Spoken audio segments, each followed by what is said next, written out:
Nagdagdag ng pwersa ang Philippine National Police para sa pagtugis kay Pastor Apollo Kibuloy. Live mula sa Davao City, nasa frontline ng balitang yan si Bril Montalvo. Bril, kumusta ang sitwasyon dyan ngayon?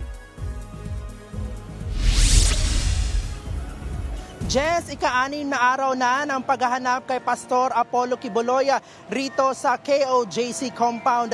Kaninang madaling araw nga nagkatensyon sa pagitan ng mga pulis at mga miyembro ng KOJC.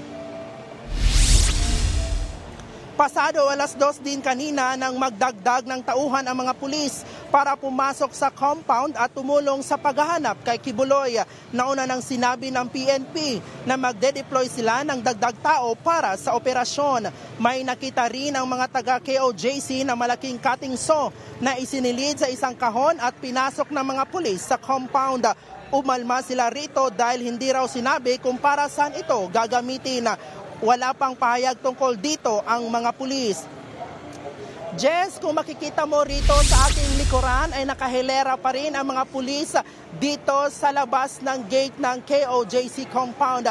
Paglilinaw naman ng PNP, malayang nakakalabas-masok ang mga miyembro ng KOJC sa compound.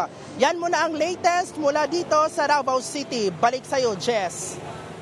Maraming salamat, Bril Montalvo. Mga kapatid, Jess De Los Santos po, huwag magpahuli sa mga umaaksyong balita at napapanahong issue sa bansa. Para sa mas malawak na balitaan, mag-subscribe at mag-follow sa social media pages ng News 5.